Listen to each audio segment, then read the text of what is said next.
I stretched my arms above my head as I walked completely naked from the bedroom to the kitchen, my bare feet padding softly against the cold marble floor. The morning sunlight streamed through the floor-to-ceiling windows, warming my skin as I moved freely through our penthouse. My husband Ryan sat at the dining table, his face buried in what I assumed was a Braille newspaper, dark sunglasses covering his sightless eyes. He'd been blind for 3 years now, ever since the accident that changed our lives. "Good morning, honey," I called out cheerfully, walking right past him to the coffee machine. I bent over to reach for a mug from the lower cabinet, completely unconscious of how exposed I was. Ryan's grip on his newspaper tightened imperceptibly, but his expression remained neutral. "I think I'll make pancakes today," I announced, gathering ingredients from various cabinets. This required me to stretch, bend, and move around the kitchen in ways that would normally make any woman self-conscious. But with Ryan unable to see me, I felt completely free. Dear God, she's going to be the death of me, Ryan thought desperately, his knuckles white as he pretended to read. How am I supposed to tell her that the surgery worked? That I've been able to see perfectly for the past 2 weeks? I had no idea I could suddenly hear his thoughts. I froze mid-reach for the flour, my naked body stretched up toward the high shelf. "What did you just say?" "I didn't say anything, sweetheart," Ryan replied, his expression carefully blank. "But I heard—" I shook my head, confused. Never mind. "She's so beautiful," his voice echoed in my mind again. "The way the sunlight hits her skin." This time I was certain, his mouth hadn't moved at all. 3 years ago, Ryan and I had been the perfect couple. High school sweethearts who got married right after college. He was a successful architect. I was finishing my master's degree in art history. We had plans, dreams, a future mapped out perfectly. Then came the night that changed everything. Ryan was driving home from a late client meeting when a drunk driver ran a red light. When I got to the hospital, the doctors told me he'd suffered severe head trauma. "The good news is he's alive, doctor," Martinez had said gently. "The bad news is that the damage to his optic nerve appears to be permanent." I'd cried for days, not just for Ryan's loss, but for all the things we'd never be able to share again. Sunsets, movies, the way I looked when I got dressed up for date nights. I thought our romantic life was over. But Ryan adapted faster than anyone expected. He learned Braille, got a guide dog named Max, and I adapted too, maybe too well. At first, I was constantly mindful of his disability. I'd describe everything I was doing, but gradually I realized something liberating. I could do whatever I wanted without worrying about how I looked. I stopped wearing makeup at home. Then I stopped caring if my hair was messy. Eventually, I stopped wearing much clothing at all when it was just the two of us. Why bother? He couldn't see me anyway. "I'm going to take a shower," I announced, walking through the living room where Ryan sat on the couch with Max at his feet. "Okay, love," he replied, his voice slightly strained. "She walks like a goddess," his thoughts drifted into my mind. All that confidence, that natural grace. I stopped dead in my tracks. "Ryan, are you sure you didn't say something?" "What would I have said?" he asked, tilting his head in my direction with perfect precision. In the shower, I couldn't shake the feeling that something was off. The way Ryan had looked at me, not just in my general direction, but directly at me. "Maybe she's starting to suspect," Ryan's voice echoed in my head again. I nearly slipped on the wet shower floor. This was definitely not my imagination. I spent the next few days conducting subtle experiments. First, I'd drop things while walking through the house, watching to see if Ryan's eyes followed the sound or the object. His gaze always seemed to track the falling item perfectly. Then I started moving more quietly, tiptoeing around corners to see if he'd still know exactly where I was. Without fail, he'd turn his head in my direction the moment I entered a room. "You're up early today," he'd say before I'd made a single sound. "How did you know I was here?" "I can hear your breathing," he'd reply smoothly. It was plausible, but my suspicions were growing. The final test came on a Wednesday morning. I deliberately left my phone on the kitchen counter and pretended to go upstairs. Instead, I crept back down and hid behind the doorway, watching Ryan. For a few minutes, he sat perfectly still, maintaining his blind act. Then, believing he was alone, he picked up my phone and looked directly at the screen, not feeling around for buttons like someone who couldn't see. He looked at it, scrolled through it, read my messages with his eyes. She's been texting her sister about me. His thoughts flowed into my mind. My heart pounded as the truth hit me. My husband could see. He'd been lying to me. But for how long? That evening, I decided to test him one final time. I walked into the living room in my silk robe, as had become my habit. But this time, I was watching his face carefully. "Ryan," I said sweetly, "I'm thinking of redecorating the living room. What do you think of this?" Ryan's jaw tightened almost imperceptibly. His hands gripped the arms of his chair. "Don't look, don't look, don't look," his thoughts screamed in my mind. What do you mean about redecorating?" he asked, his voice slightly hoarse. "Oh, I was just doing a little dance to show you my ideas," I lied, now doing an even more provocative movement.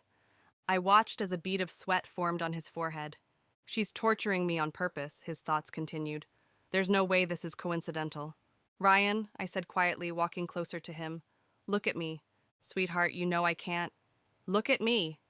His head snapped up, and for the first time in 3 years, our eyes met directly. I saw the guilt, the desire, the fear all swirling in his gaze. "How long?" I whispered.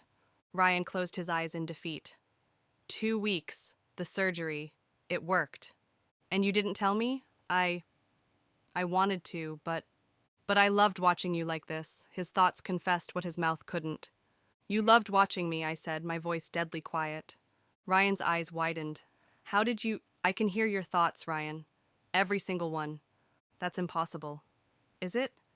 "You've been lying to me for weeks. What's impossible about me suddenly being able to read your mind?"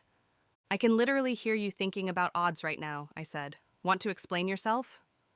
"The surgery," he began slowly, "it was experimental.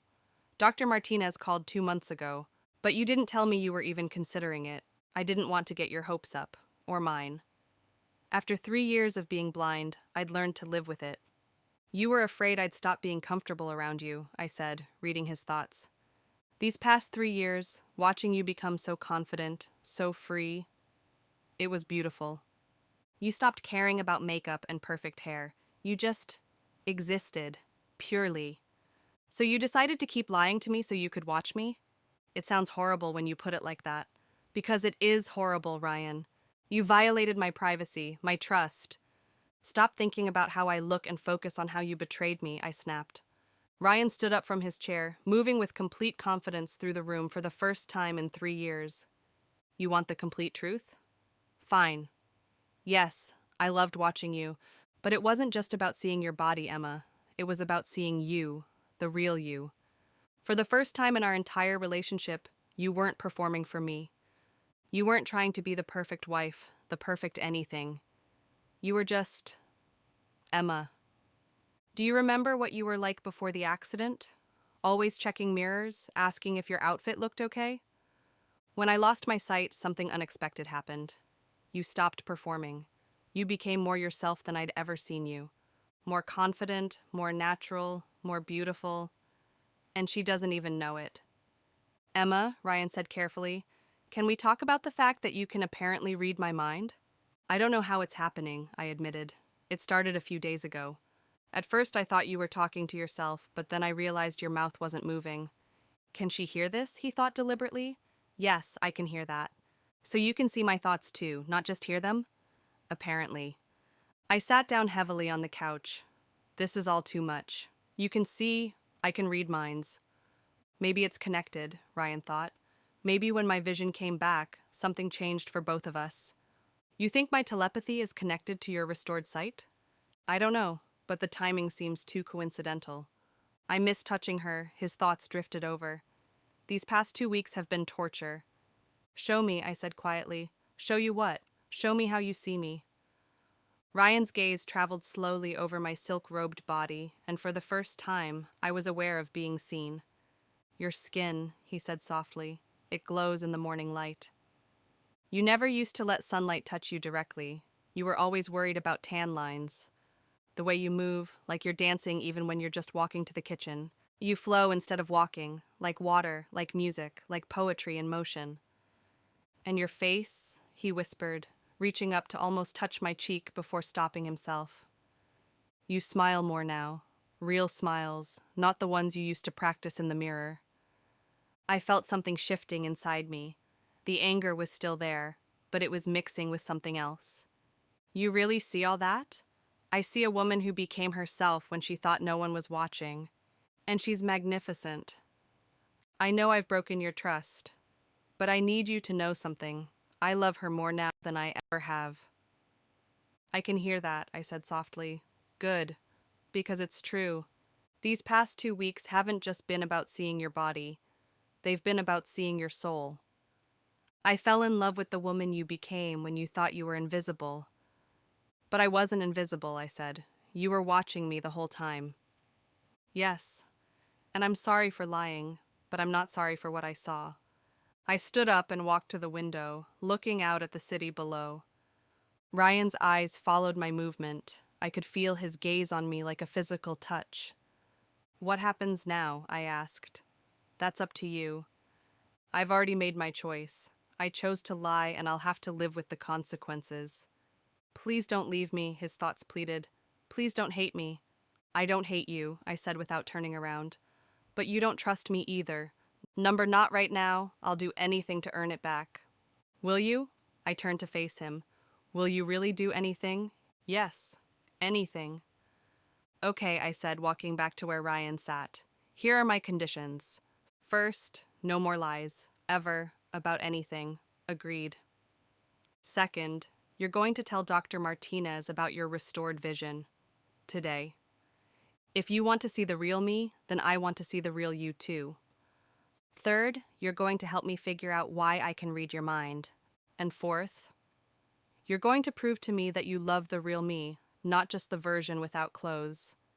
The real her is this version. That's what she doesn't understand. I can hear that, I said with the first smile I'd managed since discovering his deception. Good, because it's true. The woman you are when you think no one is watching, that's the real you. Stand up, I ordered. Ryan obeyed immediately. I'm going to get dressed, I announced. We're going to spend the day together like a normal couple. You're going to act like a sighted person, and I'm going to act like someone who knows she's being seen. And tonight, we're going to make a decision about our marriage. I walked to our bedroom and for the first time in 3 years, closed the door behind me. I looked at myself in the full-length mirror, really looked. Ryan was right. I had changed. My posture was different, more confident. For the first time in years, I put on a full outfit. Jeans, a sweater, even a bra. When I emerged from the bedroom, Ryan's jaw literally dropped. Is this what you were afraid of? That I'd go back to hiding myself? Well, you were right to be afraid. This feels weird. I am wearing a costume, I said, reading his thoughts, and I hate it. Without hesitation, I pulled the sweater over my head and tossed it aside. There, I said, standing in my silk camisole once again. Much better. She's still her, his thoughts celebrated. She's still my confident, beautiful wife. Yes, I am, I said, but now I know you're watching. How does it feel, Ryan asked, knowing that I can see you? Different. But not bad different. Should I be hiding? God, no. Please don't ever hide from me again. I walked to the kitchen, hyper-aware of Ryan's gaze following my every movement. But instead of making me self-conscious, it made me feel powerful. There's a difference. Being free is choosing to be beautiful even when you know someone is watching. We spent the day doing ordinary couple things, but everything felt different. At the grocery store, I caught him staring at me as I reached for items on high shelves. Ryan, I said quietly, people are going to notice if you keep staring at me like that. Let them notice. You're my wife, and you're gorgeous. That's a very caveman attitude, I observed. I feel like a caveman.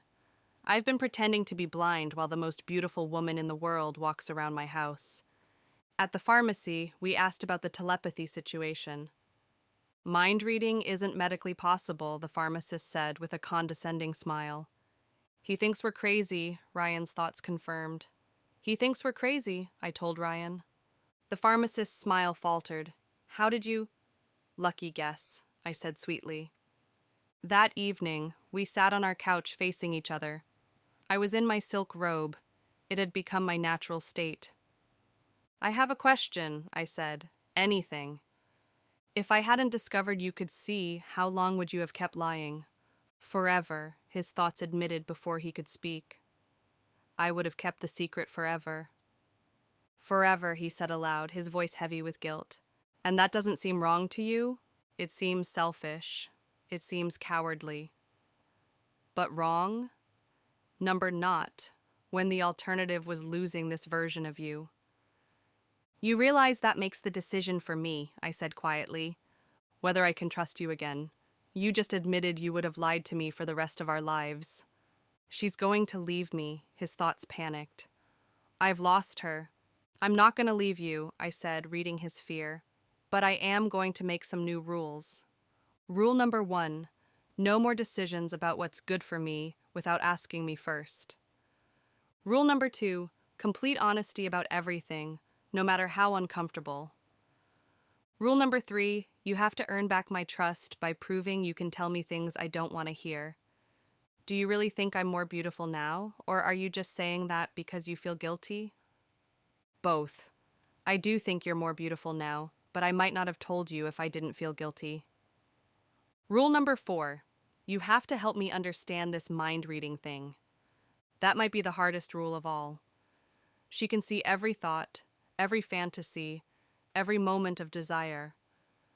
When you were watching me these past 2 weeks, what were you thinking about?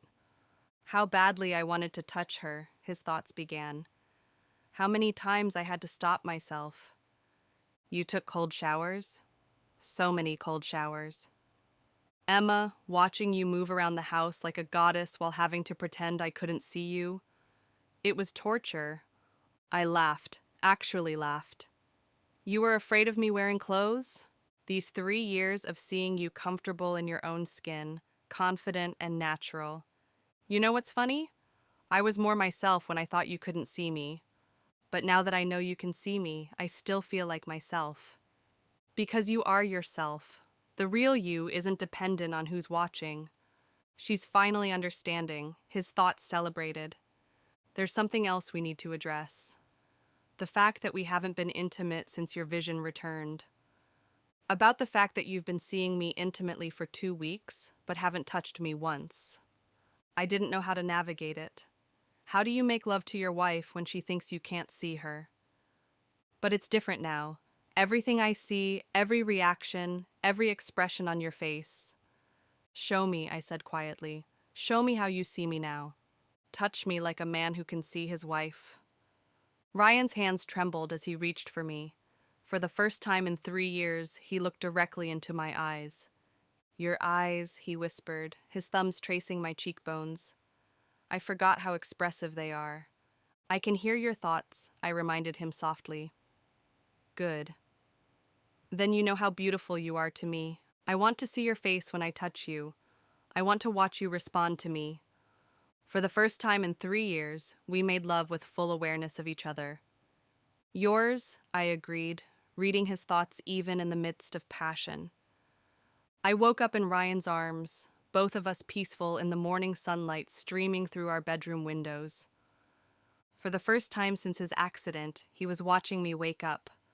Good morning, beautiful, he said softly. Good morning, voyeur, I replied teasingly. I told Dr. Martinez about my vision yesterday while you were napping, and he wants to see us both. Apparently, cases of restored vision sometimes have side effects. You think that's what this is? A side effect? I think we're connected in ways we don't understand yet. I stretched like a cat, enjoying the way Ryan's eyes followed my movement. I should probably put some clothes on if we're going to see the doctor, I said, without making any move to do so. Dr. Martinez listened to our story with the kind of professional skepticism that doctors perfect over years. So you're telling me that when Mr. Chen's vision was restored, Mrs. Chen developed telepathic abilities?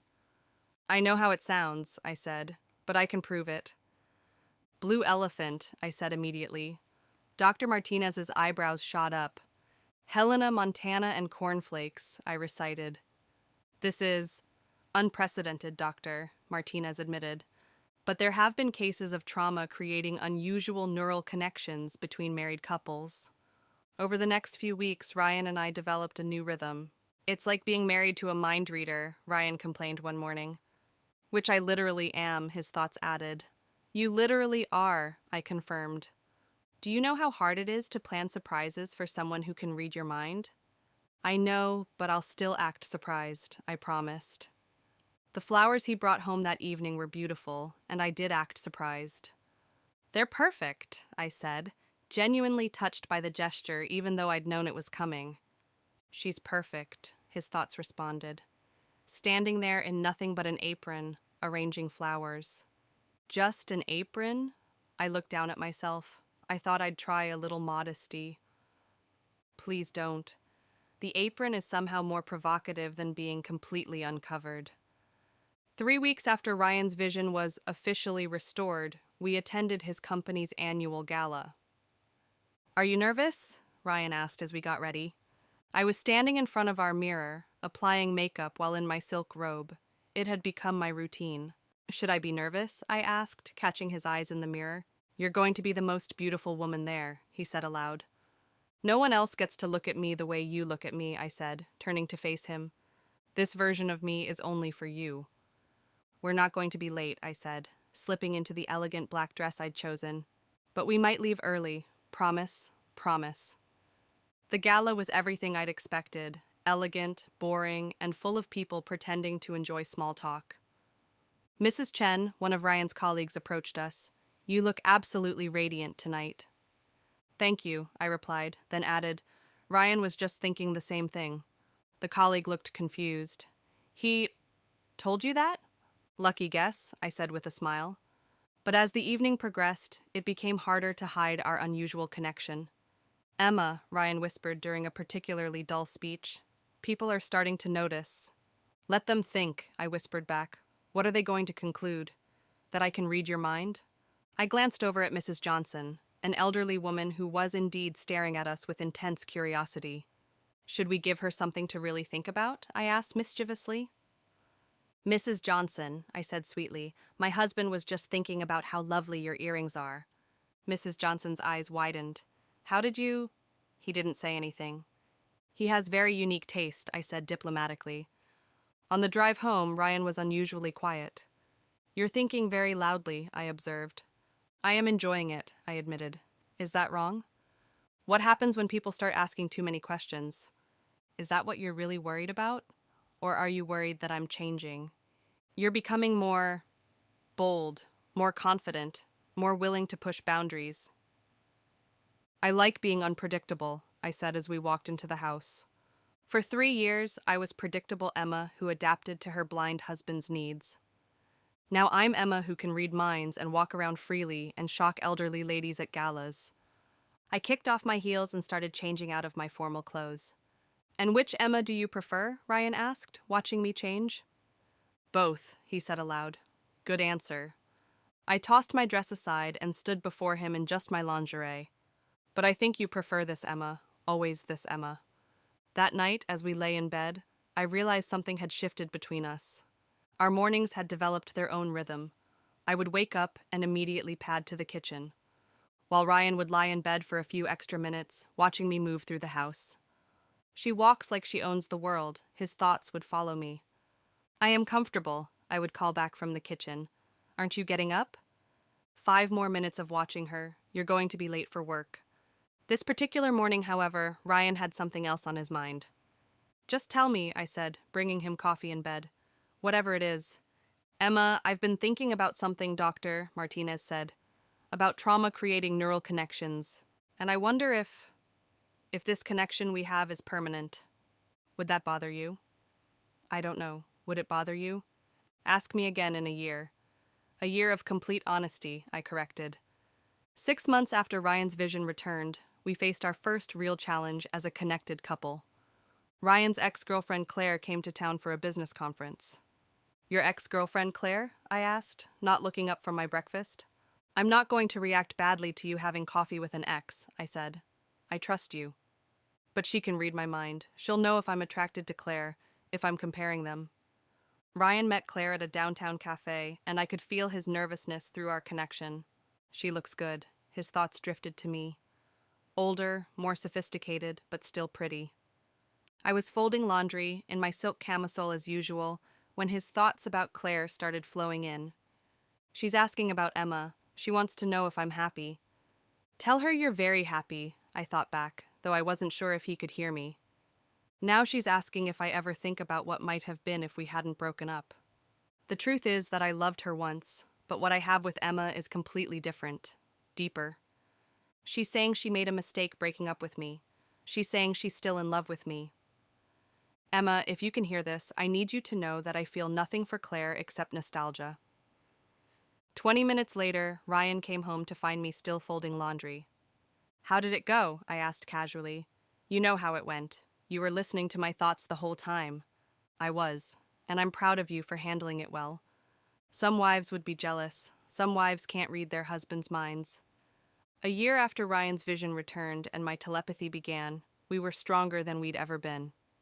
Do you ever miss having private thoughts? I asked one evening as we watched the sunset. Sometimes, his thoughts admitted, but not often. Sometimes, he said aloud. Never, I said without hesitation. I love knowing exactly how much you love me. Dr. Martinez thinks the connection might fade over time, Ryan said, but I hope it doesn't. I hope it doesn't either.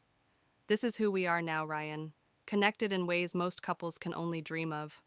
And I still walk around in my silk robes. Thank God for that.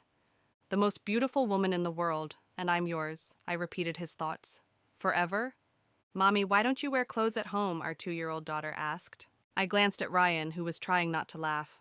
This is going to be an interesting conversation, his thoughts observed. Because Mommy is comfortable with her body, I explained carefully. But when we go outside, we wear clothes because that's what people do in public. Will I not wear clothes too? Please say no, Ryan's thoughts pleaded. When you're older, you can decide for yourself what makes you comfortable, I said diplomatically. Our daughter nodded solemnly and went back to playing with her toys. We're going to have to be more careful, Ryan thought. She's getting old enough to ask questions. She's old enough to learn that bodies aren't shameful, I replied. But you're right, we'll need to adjust. I love our life. I love our life too. And I love that she can still hear that. And I love that I can still hear that. Our daughter looked up at us again. Why are you talking to each other without talking? Ryan and I exchanged glances. She's definitely our daughter.